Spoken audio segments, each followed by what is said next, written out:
দিনের বেলায় তো যেমন তেমন, তবে দিন পেরিয়ে রাত আসলে যেন ভয়ঙ্কর হয়ে ওঠে রোহিঙ্গা ক্যাম্পের পরিস্থিতি।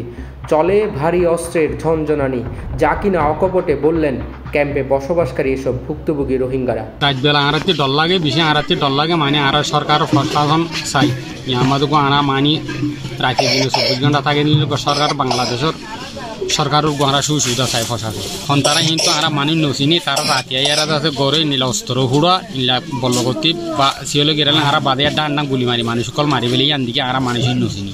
ক্যাম্পে এসব অপকর্মে লিপ্ত একাধিক সশস্ত্র সন্ত্রাসী গোষ্ঠী, যেখানে অন্যতম আরাকান রোহিঙ্গা স্যালভেশন আর্মি তথা আরসা, যাদের বিরুদ্ধে রয়েছে খুন, গুম, অপহরণ সহ নানা অপকর্মে লিপ্ত থাকার অভিযোগ। এছাড়া আধিপত্য বিস্তারকে কেন্দ্র করে প্রায় সময় ঘটছে এসব গোষ্ঠীর মধ্যকার সংঘর্ষ।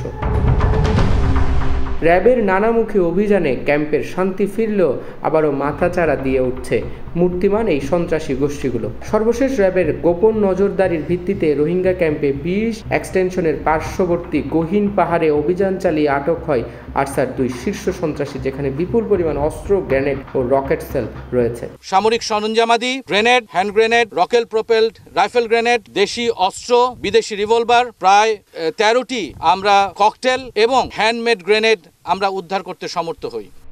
র্যাবের এই কর্মকর্তা আরও বলেন, শীর্ষ এই সন্ত্রাসীগুলো নেতৃত্ব দিচ্ছে আরসার বিভিন্ন শাখায়, যেখানে তারা পারদর্শী বোমা তৈরিতে। এই রোহিঙ্গা ক্যাম্পের এক মূর্তিমান সন্ত্রাসীর নাম হচ্ছে আরসা সন্ত্রাসী গোষ্ঠী। এই আরসা সন্ত্রাসী গোষ্ঠী খুন, অপহরণ, চাঁদাবাজি, অগ্নিসংযোগ এরকম নানা সন্ত্রাসী কর্মকাণ্ডে সর্বদা লিপ্ত থাকে।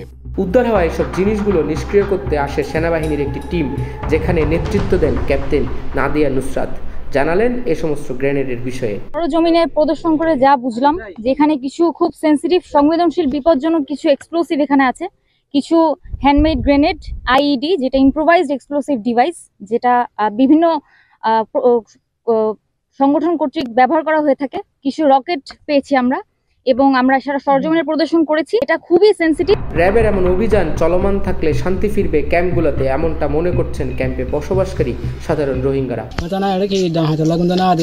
গুলি মারে মন মারি বলে আরা গুন্দা না পারি মধ্যরুলে যার বলল হতো দাহাতে তো আরা গুন্দা না পারি আটে ডর লাগে নেটওয়ার্ক যদি আরা কোনো কোনো অন্য মারি চলে যায় ধরে যায় গুনারি লর টিয়া খুদে না ভাই গুনাই না পারি তা তো টিয়া না পারি তাতে মারি ফেলে এলো মানে গুলির আওয়াজ দিরিয়া গিয়া কিনে গিয়া আর তো কোনো সুগনো দিয়ে হতো হনো না পারিয়া আয়ের ডান পুরা গেছে লিগির বারে আয়ের তো মারি গিয়া আরাও ফারাতা জি ডর লাগে আরতি তো ডর মানে ফারাতা দিরিয়া।